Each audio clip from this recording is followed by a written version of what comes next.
we're in the same room for the first time. For the first time since we started our podcast. So it's been kind of this is nice. I was visiting some family over the week. Came back to Vista. Yeah, COVID started as soon as we released our first episode. So we haven't had a chance to do this in person, which is kind of nice because, now I can punch him in person. Yup. Oh, boy.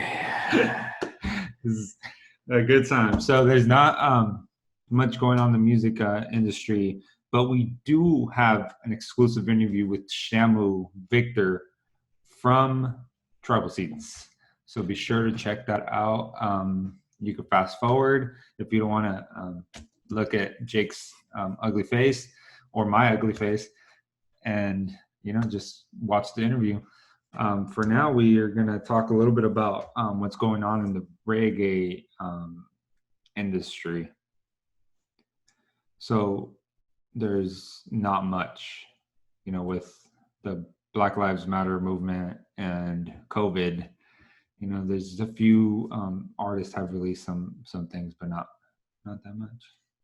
So there's a song called Bull for Two by Collie Buds. No, the Expendables. The Expendables. Collie Buds is in it. This is the remix. Yeah, it's a remix.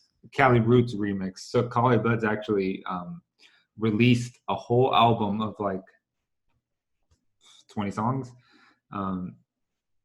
Just remixing a lot of these, popular reggae songs. 20 songs is a lot. I thought 9 songs would be decent for an album. 20 songs. Yeah, but it's 20 songs of a remix album. It's not his originals. No, I know. Imagine sitting there and doing 20. Oh, actually, excuse me. The B Foundation just released a 21 track album. So you were saying I think it's a record. New Socks. My take from that song is, dude was partying, they're smoking weed, enjoying their time. That's by Bumpin' Uglies, by the way. New album. And that's a song from the album. And then Ballyhoo. Message to the World. That song was probably the coolest one that I heard. My takeaway from that one was more of a kind of self-reflection song, being mindful, knowing how to separate the negative from the positive and looking at the positive. So it kind of, if there's one song out of those 3 I'd say to listen to, I'd say listen to Message to the World. It's a pretty good one, and I think right now it's a good time for it. Yep. Tribal Seeds is actually doing a fundraiser for the Black Lives Matter movement. It started June 1st, I believe, if I'm not mistaken. So if you want to donate to the Black Lives Movement, be sure to check Tribal Seeds social networking sites and find the link there. It's pretty much all there is for news. That's all we got for our news. Not much for news with everything going on, and that's kind of crazy. And it kind of sucks that this is our first episode doing in person and we don't have that much to talk about. It's okay though. So go ahead and stay tuned. You gonna say something? Yeah, I was gonna say something, but you really interrupted me. I have a knack for that. By now our listeners are like, dude, Jake, you're such a dick. Jake is the fucking biggest dick in the world. Yeah. We know that. But... Okay, micro penis. Why do you think he's always hitting me, beating me up? He's jelly. Why would I be jealous of a micro penis?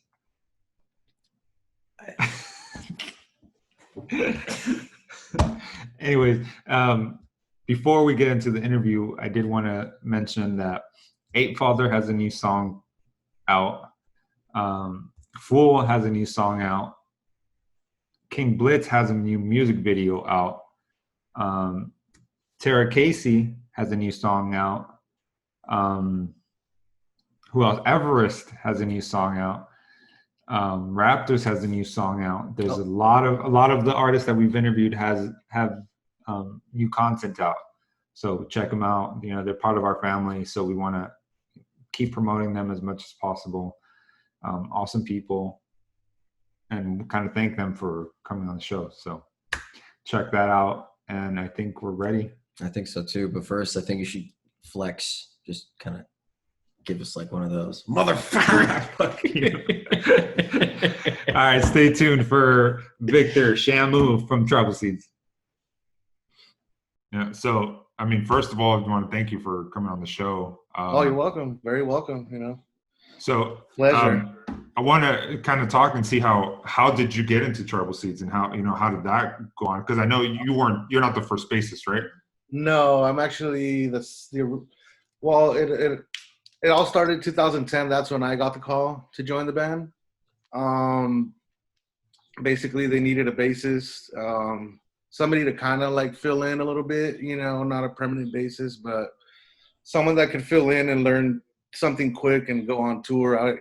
I was looking for a job. It was weird. I was looking for a job and, you know, putting applications here and there. And it just so happened that I knew the guys already prior. Like, I knew the guys from playing in, like, bands in Calexico and stuff. We just kind of, like, crossed paths. So one of the guys from the band was like, oh, let's call Victor, you know, let's hit him up. I think, like, you know, he would be able to learn the songs. Plus, he already likes the songs anyways. Yeah.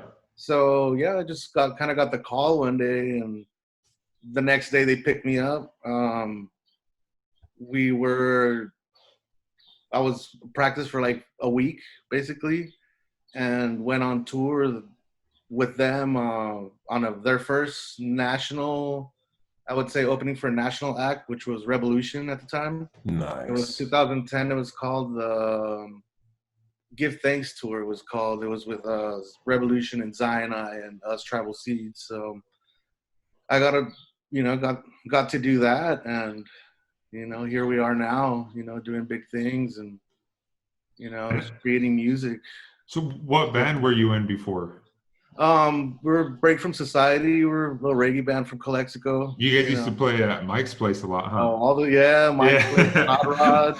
We used to I play remember. Mike's place. I used to do a lot of flyers for Motero. I don't know if you remember him. Oh, okay, yeah. Yeah, and I think he played at Mike's place, and you guys were playing, and I was making his flyer. And okay, yeah, we used to play a lot. That place is not there anymore. No, they just got rid of it, right? Just recently. Yeah, all of downtown, you know, is kind of like suffering a little bit for us, you know, in Calexico, but you know, hopefully with time and get everybody back on their feet, you know, they can open it up and make it look more like it did when back in the days, you know. Yeah. We were younger, at least. You know, coming from Calexico, a small little town in the border, not many people know about, you know, where we come from. How does that, like, you know, kind of push you to, you know, do great things, especially in your music? I like, you know, I like where I came from. I like, you know, where the town where I grew up in. I've made a lot of friends, a lot of good, you know, friendships there. I still have many friends out there. I mean, I have many friends still living out there. I just like, there's a lot of talent out in the Valley, you know, not necessarily like Calexico, but Imperial Valley has like a lot of talented people that it's harder for us, you know, to go out there and find what we need to find because we don't have the resources coming out living in a small town, you know, so you got to go out there and meet people, network, and like try to figure out, you know, what path who you can talk to, you know, connect with the right people. That sounds like one of the biggest struggles out there, you know, is finding the right people. Yep. Yeah, especially, you know, from small towns, it's hard for us to, like, there's no guitar shops and stuff like that, you know, so it's hard to, like, you kind of got to figure out on your own where to go get stuff and, you know, like, get guitars and guitar strings. Because now there's, like, hardly anything like that. Yeah, I was just at home myself, and I couldn't find a guitar in any store like that looked somewhat decent. I mean, you could find the Telecasters and the Strats and the First Stacks there, but I mean, for what I wanted, for what my uncle wanted, you know, we couldn't. Yeah, it's super hard. Like it's just like we're a small town, you know. Like the culture is really like closed up out there, so we kind of get everything coming in late, you know, or we learn it from our cousins that live, you know, in San Diego, Yeah. Los Angeles, you know. When you go visit in the summertime, that's, you know, what we used to do when we were kids. Yeah, and then in the valley, you know, when a new store opens, a music store, it doesn't last very long. It opens No, and it lasts maybe a year or two, and then you know, yeah, it's not very hard. It's also like the culture, I think, with music is not really like backed up in schools anymore. You know, they yeah. don't teach it, you know, kind of like they don't want people to go that route, I feel like. And well, They it's want not only that, it's just like, you know, a lot of money's been cut from fundings from schools and stuff. So they got to figure out what to take out and, you know, where the money goes somewhere else. But, you know, unfortunately, like music programs in schools suffer because of that. So, well, personally, how do you? So this would be an interesting question. How do you feel it would benefit people to have a good music program in their schools? just like I mean, starting, you know, the youth, the kids, you know, the younger you get and you get a head start at stuff like that, you know, the easier it would be for you to, like, if you want to pursue a career in music. Because there's not only like, I found out like now that I tour that there's not only just the people on stage but all the people behind the stage that also work, you know, to Production. put That all are this together, you helping know? you get your We stuff play out there on stage, sounding but right. like, you know, before all that, there's you know, gears are in motion and it's the wheels are turning and people are setting stuff up. There's light, you know, lights being set up, the riggers that set them up, you know, people setting up the sound, the speakers, and they do that at the beginning and they do that at the very end, you know. So they're working real hard. But Yeah, there's also like just starting people young, you know, keeps people out of, you know, it's a positive aspect, you know, music keeps you in, you know, just entertained kind of, you know, without any distractions. Because I remember when I was a kid and I first started playing guitar, like just like on my head when I first hit that note, it was just like so sweet. I wanted to learn more. So it kind of, yeah. you know, just kept me going. so what can you play? What instruments do you play? What's up? What instruments do you play? I play the bass. I mean, mainly. I know how to play the guitar. I'm not a guitarist, you know. I know how to play drums here and there just because I've been around music and bands for, you know, as long as I've been. Kind of like when we're in practice and we kind of take a break, everybody usually goes to another instrument and picks it up and starts messing around anyways. That's kind of like here and there. I just looking, you know, because you coordinate with all the musicians in the band when you're playing. So Okay, so being a bassist, so how do you come up with some of your riffs? Like, what are some things that you do? to me, like it's all about feeling, you know, like just closing my eyes and just, you know, letting it ride, basically.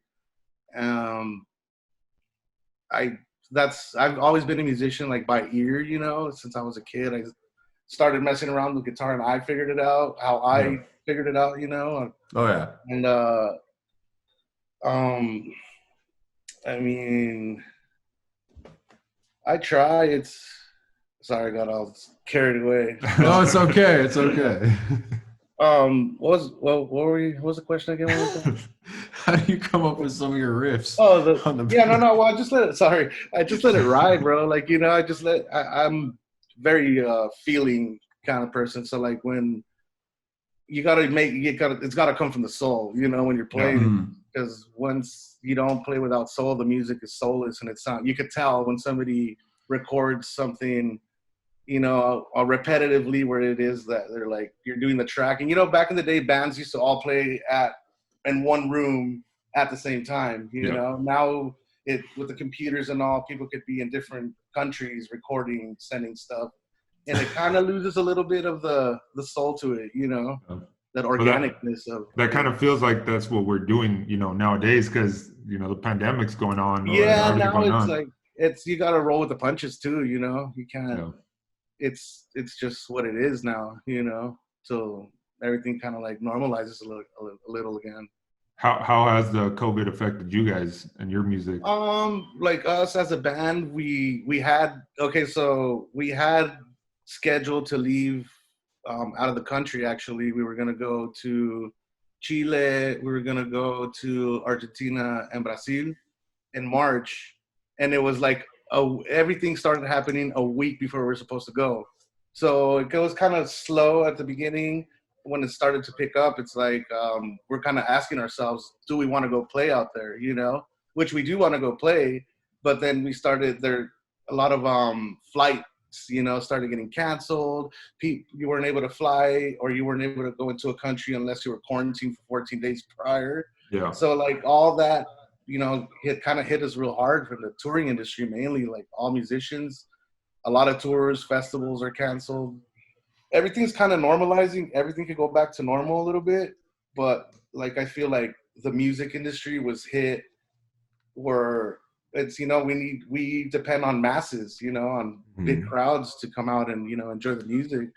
And now it's kind of, everything's kind of slow, so we don't really know how it's gonna start. You know, now I heard on the radio they're having a couple concerts like in your car, you know. Oh yeah, Kind yeah. of They did parking lot. that like a drive-in concert. Yeah. Yeah, which is, I mean, I don't think that's going to be the future. I hope not, but I mean, if No, that's all we got, you know. I mean, that's one way to make some money, you know. Yeah, I mean, it is. but it's not just about making money, you know. It's about the feeling and interacting being with the there. crowd. interacting with people. But It's in just order kind to of have weird. more opportunities, Imagine watching a show just sitting in your car the whole time. Yeah, Like, can't even like, you know, It's take a not the picture same. from the inside all far away. You know, it's just Yeah. uses its feeling. So It's hard to. what's the pretty best hard. show you've played? Wow, best show that I played. I really like doing we did this like last summer or this winter. We went to Mexico. We did it's called Closer to the Sun. It's a festival put on by Slightly Stupid. They take a bunch of bands out there, and basically you buy a ticket, you have access to a whole weekend of festivals, and it's all inclusive. It was fun because there's a lot of people. It's mainly a lot of people from the United States. They all get together in one place, which is one time a year there, and you see a lot of. They've been doing it already for like 6 years, I think, if I'm not mistaken.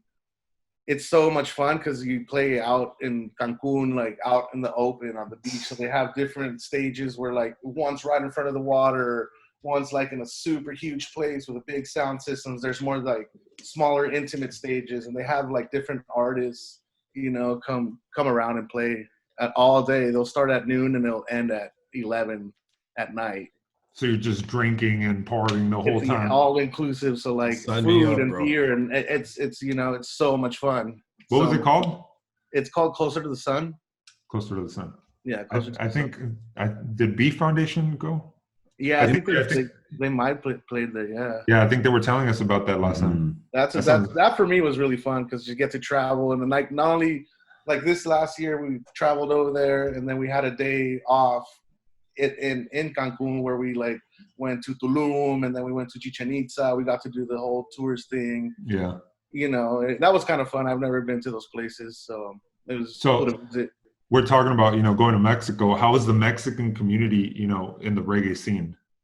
They have right now for me, I see a lot of sound systems, DJs is getting really big and huge, just mainly because it's, you know, it's the sonidero style. It's basically a bunch of speakers and you have a party out on the street, you know, it's not a discotheque, anybody could go.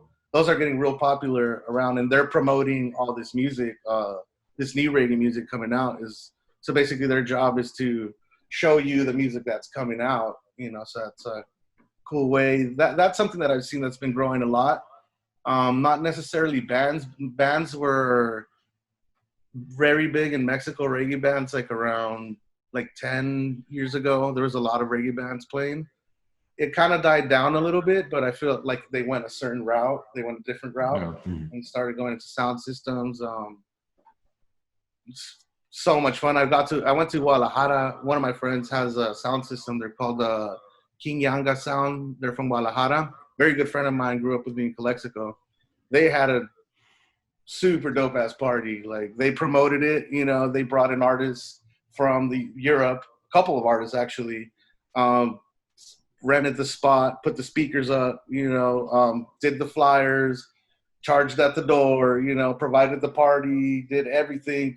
And it was super cool. It's super cool vibes. And that's like, in reggae, that's essential because that's where it's like kind of like where it's the roots of it is. You Yeah. know, that Jamaica used to do that, those kinds of parties because people weren't allowed to go into discotheques. So like especially dreadlocks and Rastas, so they created their own little vibe and little subculture, and out of that, we have hip hop, we have all kinds of different music that were grounded and rooted in reggae. Huh. Well, so do you have any inspirations outside of the reggae genre for? Oh yeah, I listen to all kinds of stuff, man. I listen like as a little kid, my first inspiration was like Chalino Sanchez. That was like my first inspiration. Buying, I used to go to the swap meet, buy the tapes for $1 that they had, like the pirated tapes, and Nice. I used to love. I don't know. There was something about his voice that I just like, really liked. I was growing up, then I started listening to different music. When I was in high school, I listened to metal, and then I went through like, I kind of like was at the punk rock, like punk, and then like ska, and then kind of like I started listening, discovering different stuff, and kind of just opened doors to all kinds of music. Everything, yeah. In high school, you're searching for that, trying to look for that, and I found it. I found myself in reggae and reggae music. Who's your favorite artist, reggae artist, band? Of all time, man, it's hard to say. There's so many known names, Bob Marley, Gregory Isaacs. There's also so many other people that didn't get that recognition, but still like contributed a lot to it. I like a lot of underground stuff. I collect vinyl. I like collecting reggae vinyl, searching for the rare stuff. The rare stuff, yeah, like super Little hidden. It starts getting a little expensive. I'm like, oh man, is it really worth it? But like now, when yesterday I was spinning music just for myself and just putting on the record, and knowing that there's physical music in this, piece of plastic or vinyl that it's always gonna be there. Yeah. It's I lift up my reggae and my records in a crate, and I know that there's music in there. That's what music weighs. I'm like, it has weight. And that's something now. Everything's digital, So now it's cool to collect stuff like that, Yeah. So super timeless. how did you fit into Tribal Seeds? Coming in, from another band, or how did like the transition go? The transition was, it was hard because I really liked what I was doing before. Like I kind of, in a sense, felt like I was like leaving my my good friends, but at the time we weren't really super doing anything. The opportunity came up, and a lot of opportunities like that don't they don't come Don't come twice, often. come around twice. So when it comes around once, you got to take it. You got to take it. But I have much respect for my friends and that I played with and stuff, and we're actually talking about coming back and recording again and releasing some stuff, because when we were a band, their YouTube was barely coming up. There was no Spotify, there was none of that. So our music was never shown to anyone, basically. Just the Valley. It was just the Valley. Yeah. So we're gonna try to record and recreate those songs that we do have, modify them and make them a little bit more modern, and release them again. So we're gonna kind of be like a new band out there. I feel like that'll be interesting Society, too, because that's same another name. aspect of you that's going out there, right? Yeah. And that's that for me was my roots, and what got me was a stepping stone that got me to where I am now. Big part of my life, because I played a lot of years, at bars back in Imperial Valley. Oh, bro, just imagine. A lot of events, a lot of local events. A lot of fun. What if that started doing a little bit better than how? At this point, it's probably gonna, that's what I'm feeling. Like the smaller shows are gonna take off better now, because it's everything's gonna be smaller. Yeah, you can't have 1,000 people in a large festival setting. It's all going to be small little venues. Take a big hit. Festivals especially are taking a big hit. That's a big part of people's lives. A lot of people. Did you see that they're doing Did you see that they're doing online festivals now?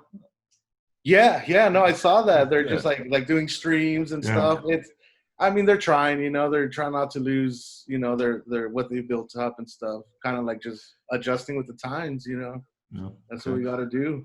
Well, you were saying that you were going to come out with some new stuff.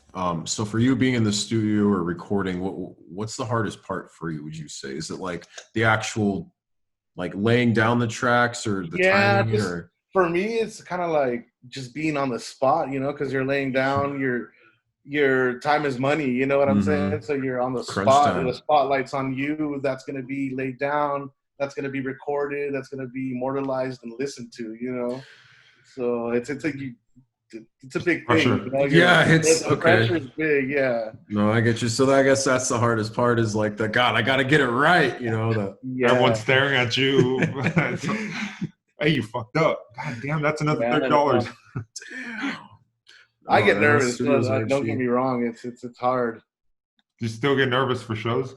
I honestly shows I don't not anymore as much as I used to. I did when I barely joined the band. It was first being it was just being on bigger stages was a first for me. Well, yeah, going from playing at a bar to playing at a huge Cali Yeah, Roots playing or in something. front of 50 people to playing in front of 500 people. It's Yeah. like big jump. I Huge was really transition. nervous, but I was I would get this thing where I would try to center my chi, and I'm I'm gonna go out there, everything's gonna be cool. And once I get out there, I'm first song, I missed the first note, my leg starts shaking, and I can't. I remember I was so nervous, my leg wouldn't stop shaking. It would just by itself. It was weird, but it took me 2 years actually. To get used to it. To get used to the pressure of being out there. Oh, that's crazy. Right A lot on. of eyes are on you, out there.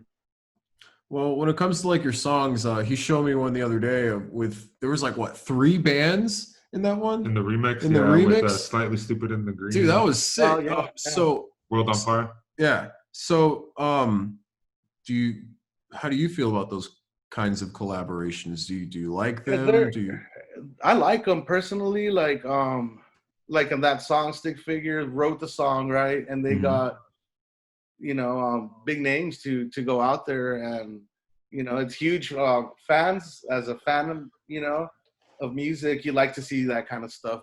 Bands collaborate with other bands and see what they could make up. Yeah. Dude, I love it when bands can collaborate because it shows their artistic side, and I never really understood how the writing process went for them. It's okay, so who decides what music goes and then the lyrics? It's I think it's just it depends who presents it. Somebody could present a whole song and be I want you to sing, or okay, for example, I went to this concert. What I thought was really cool, it was called the Huevos Rancheros Tour. There was Los Hombres G and each other. But there was 2 bands that split. They both got together, did one tour, but they got together and played a 2-hour set, and in between the 2-hour set, they would switch band members. Trade out the roster. They would keep the drummer from one band, and then they would bring in the whole different band, and then they would switch singers. And it was kind of crazy. Cool seeing that production, because it takes time to make to adjust to everyone. How everyone plays. Everyone. Yeah, it's crazy. And also collaborations for me as a fan, I like to see that. Have you guys collaborated with a rap group or thinking about collaborating with someone? Think about collaborating with us. Snoop Lion. Wow, what do we do? I mean, damn, I would love to do something with Be Real, Cypress Hill. He's really into doing stuff like that. That would be a cool thing to do. Plus, they have a cool message. They've always been rebels, but they always have good lyric content. Who's your favorite rap group or rapper? Rapper. I mean, right now, I actually really like Action Bronson. For right now, I mean, legend. If I'm gonna go back to a legendary rapper, Tupac. He said your favorite one. We're gonna go back in time. I'll toss him to Tupac. Yeah, Tupac's my favorite, and Saul. Oh yeah, Saul's favorite. Oh yeah. I always talk about how he had posters everywhere in his room, and he's probably gonna watch this and talk shit. Big up to your brother, man. Shout out to your brother, Saul. Yeah. So I kind of want to know some embarrassing stories if you have them of my brother. Oh, you're gonna put it on the air? It's not embarrassing, but something that we always remember as kids, we always liked wrestling and WWF. You know, we always the thing was the pay-per-views for us. As Yeah. kids. Like, oh my god, the pay-per-view. WrestleMania and Whose mom's gonna buy it? You know, whose mom's gonna buy it, and whose house are we gonna watch it at? So this funny story. We're at our friend Edward's house, and it's like all the boys, you know, all the little crew of homies watching the wrestling. And before that, we're all getting hyped up, and we just like, you know, like to wrestle and stuff. And it was just me. We were doing like a tag team, some kind of tag team, and we always remember this. We're like kind of trying to play by the rules. So like they didn't end up tagging me, you know, but I went in and I started, you know, creating my ruckus. And they're like, no, disqualification. You're not the legal man. But it was our friend Fausto that was like, oh, I know Fausto, yeah. He's like, it's not the legal man, because he called me Shamu. You know, like from Calexico, people know me as Shamu. Yeah. He's like, no, you're not the legal man, Shamu. And for years, bro, that's been like the little like inside joke that we have. Like till now, your brother remembers like that day. You know, it was so much fun. You know. Being little kids and like wrestling around and like eating popcorn and tossing the snacks and all that. That was a fucking life, huh? Yeah, I still have nightmares of my brother. My brother's submissions. Like, okay, Mario, let me do the DDT. To the figure four. Dude, I have an older cousin. He was like an older brother to me. He did all that to me, bro. He like all the moves. He's like, come here, let me show you the suplex. And we like, just toss me. Just yeeted you. Just toss me over his shoulder. Man. Yeah, that's was the my good life. days, man. You know, when we were children. Back in the day, and nosotros, la garra. Yeah. Yeah. It's crazy. Right around the corner, man. So what would you say is your biggest accomplishment as a musician? Was it when you joined Travel Seeds, or you actually making music? Or would be just being in this band for as long as I have been. You know, it's the longest time I've been in a band, and I'm going on 10 years. You know, going on 10 years on this October. Yeah, it was October, November when I started 2010. That for me is a big accomplishment. You know, still being able, you know, to be doing this, because you know it takes a toll on you, you know, personally, mentally. You know, you're out there away from your family, away from your friends, away from everything. You know, relationships, everything. It's like, you know, it's really hard, but you know, you got to make it work if you know what you want. You know. Damn, but it's awesome you're doing it. You know, for your fans and then yourself. Yeah. Because you know, you get like commemorative pin, dude. There's no us. You know, we don't exist without any fans. So, you know, doing stuff like this, you know, so people could, you know, check out, you know, a little insight on us is, you know, the way to go. That's awesome. Well, so we talked about some of your embarrassing stories with his brother. Do you have any with the group you're with that you've been with 10 years? Oh man, I mean, some of you 10 can years, share. you know Some how of many you stories can he share. has through Some 10 years. Yeah, that's why I'm like, I need to hear this. A lot of stuff's happened in 10 years, you know. For you, what kind of sticks out the most? And embarrassing, I don't know. I mean, for me as a musician, an embarrassing moment was I was on stage and I was like, you know, trying to fucking be that guy. I was like just starting. I was drinking a lot, you know, I was getting drunk while I was playing. So here it comes showtime. I started playing and I started drinking more on stage. And there's this part where we would kind of like, it would get heavy. So we'd start like headbanging, you know, they turn off the lights. And I started headbanging and I lost my balance and I fell. Like I literally fell on my ass and the metal was too strong with that one.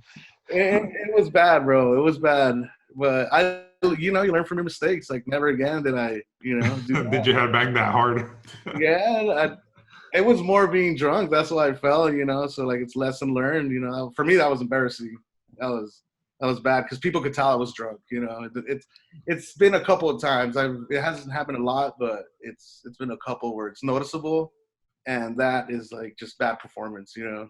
Yeah, but I mean, in the reggae scene, it's not like they expect you to be all proper and shit, you know. Like the gospel, like if you were playing gospel, I would understand. Don't be fucking drunk playing gospel. Yeah, it's more like we play like, I mean, we cater to everyone, you know, but the crowds that like right now is really big is like a lot of people in California. Cali Roots Yeah, has made a big scene and a big name for itself, and it has helped a lot of bands, you know, go out there and gave them a platform, you know, to perform. And a lot of bands are very successful doing a lot of stuff right now because, you know, because of them.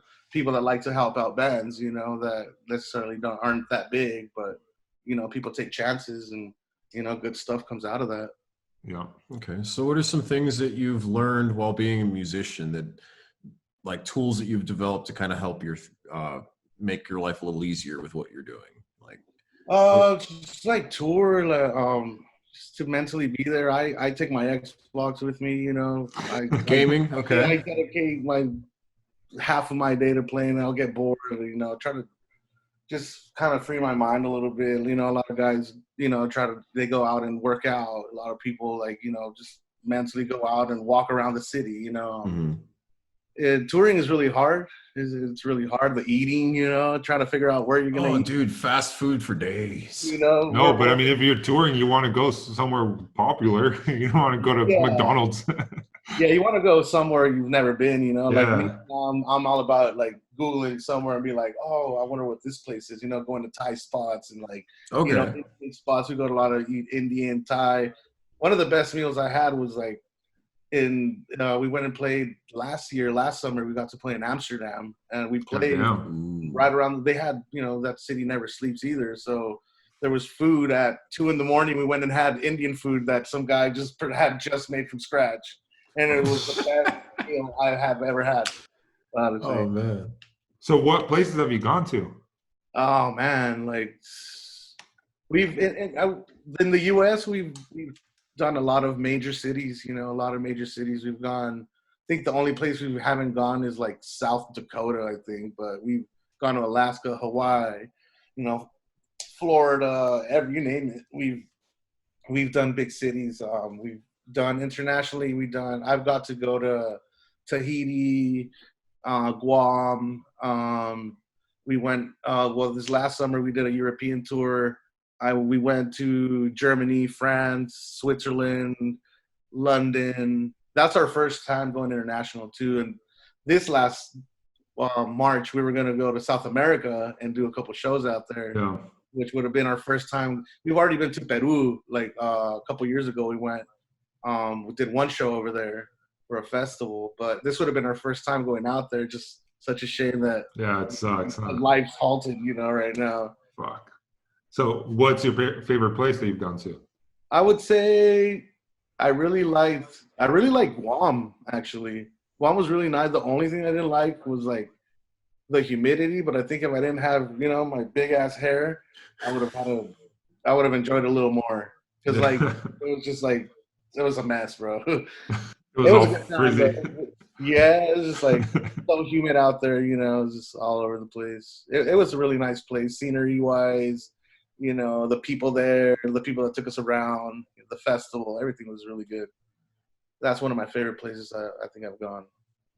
It's awesome. Right on. Well, so do you have any like like ways that you feel like it's important to connect? Like, what are some ways that you feel are important to connect with your audience? Like, how do you think it's important to? I guess is what I'm trying to ask. Well, one of them that's very important is just like after a show, going out, you know, interacting with your fans, or before, you know, a show, walking around and having them see you, you know, you're just a normal person, you know, walking around, you know, that you're not scared of them, you know, you're not Mhm. scared to interact. And I try to go, like, you know, every time we play, before the other opening bands are playing, I'll go out and walk around the crowd and go to the merch table, you know, and just stand, just kind of looking at the band, you know, whoever comes Yeah. up recognizes me, will be like, oh, wow, you're out here, you know, can I take a picture? I'll be like, yeah, sure, you know, sign something, of course, Do you you do know. you get recognized a lot, like out in the streets here in San Diego? It's weird. I do, because in the band, like, I mean, I stand out a lot.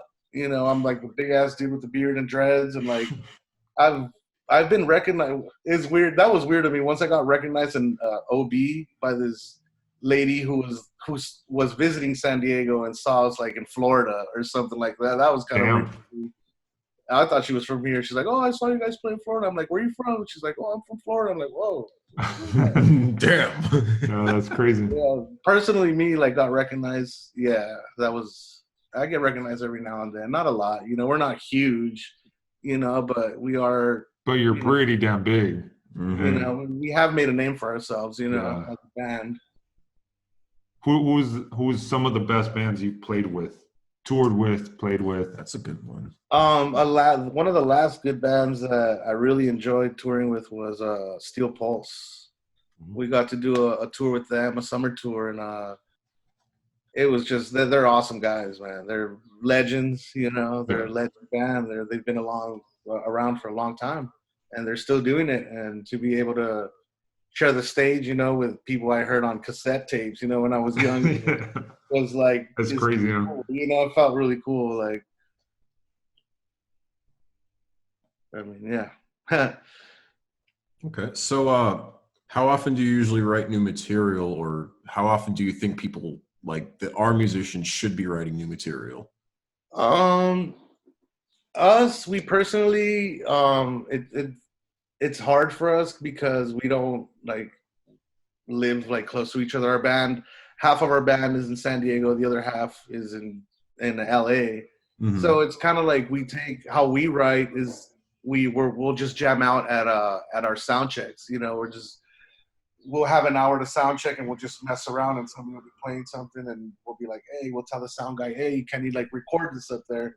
You know, so later, and then just, you know, out of little stuff like that. Like our new album, that's how we kind of came about that. Like we just sound checks and here and there little jam sessions. And that's literally the only time you guys have to do that? Yeah, we don't get together, like, honestly, too much. But, like, when we practice before we go out on tour, because just everybody has their own life when we come back, you know? Yeah. We tour, so, like, everybody, like, the majority, I would say, of our band has, you know, everybody's got kids and, like, everybody's, you know, married and, you know, has got, you know, their stuff going on. So it's hard to separate, you know.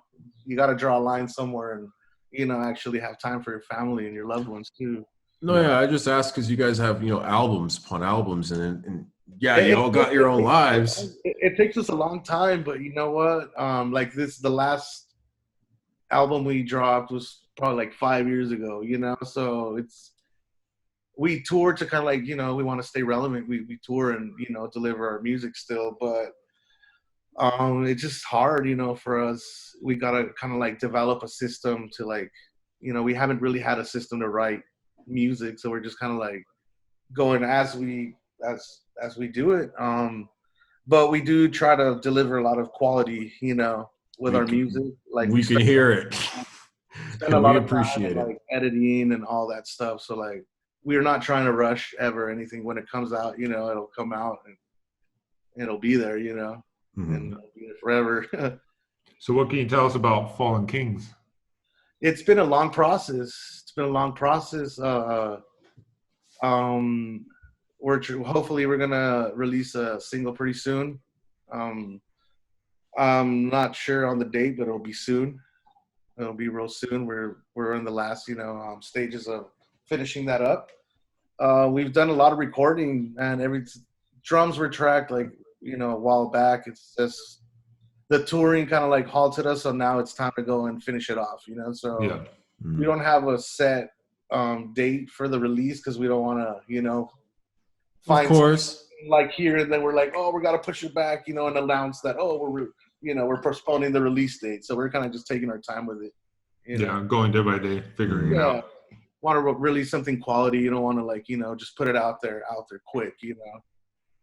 You want to take your time and actually nitpick at it and make sure everything's perfect. No, that's awesome. Well, that's all I got. You got any more questions? Yeah, I was gonna ask you. So, as a bass player, are you more of a pick guy or a finger bass? Like, I'm finger bass, bro. Oh hell yeah! Slap with the bass. Hell yeah!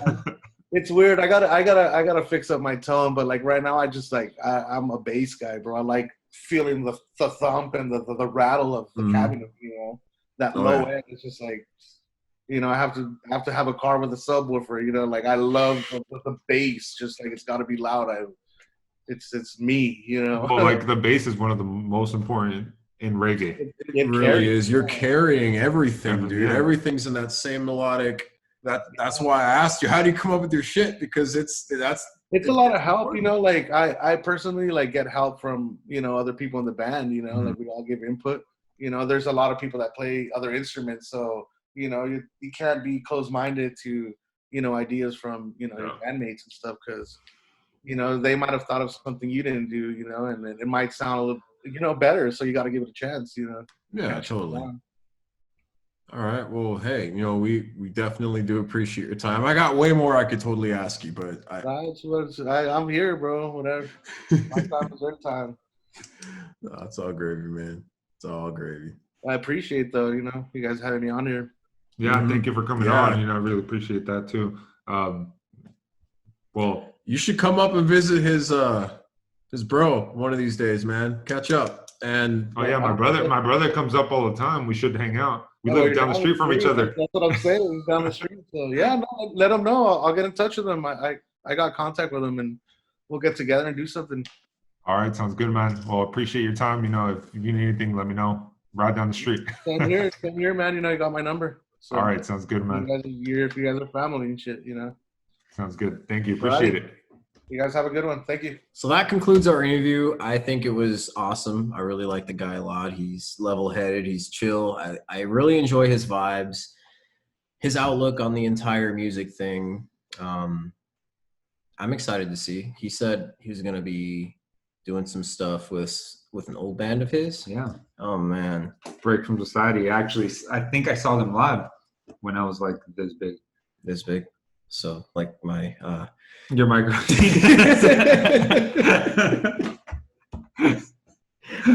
Oh God. Anyway, awesome guy. He's been my brother's friend for a while. So shout out to my brother Saul for making this happen. Love you, man. But Tribal Seeds has a new album coming out. Like he said in the interview, there's no telling when they're gonna release it, but they do have a new song coming out soon. So stay tuned. Check that out. But that's it for now. Yeah. If you guys want to help us out, if you have any suggestions or recommendations, or would like to have us ask some questions for you, perhaps, go ahead and drop us a line or shoot us an email. If you want to donate, I don't know if we have a yeah, you could go to musicjunkiespodcast.com and you could donate whatever you'd like. And I keep saying this, I'm going to release the link for our merch, but now I really am. I'll release it 2 days. 2 days. Well, yeah, what's today? Today is, well, it's not Monday yet, but it's Saturday today. So I'm going to release it on Saturday today, and you'll probably already hear this. You have probably already seen it. They're watching this, but just so you know, it's on there now. Because after this, Mario's gonna remember. We're 2 days behind you guys. We need to do a live show. That's our plan for after COVID, is to do live interviews at concerts. So hopefully get in touch of someone at a concert, and because I have a feeling that COVID's going to be here for a while. A lot of people are going to get it. More and more I'm seeing people testing positive for it. So I don't know. Maybe natural selection is just going to run its course. Sorry. What is it, like Whitechapel? Decimate the weak. Yeah, precisely. No, I think things are going to slowly but surely go back to normal. Hopefully.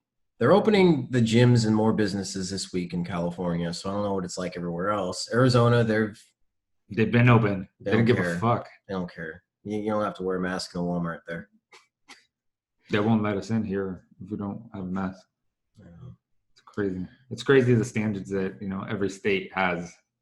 We just hope you guys are staying sane and finding better ways to combat this trying time. Yep. So music's helping us. So hopefully it's helping you guys too. All right. You guys have a great rest of your week. We do have some upcoming artists on the show for next week. I don't know if that sentence was proper English. It made no sense, but I think we should reiterate that by saying we have a special treat for you in a week. As always, we come through. Sí, See. sí, señor. See. We. We. You guys stay safe. Tiny wee. All right. See y'all.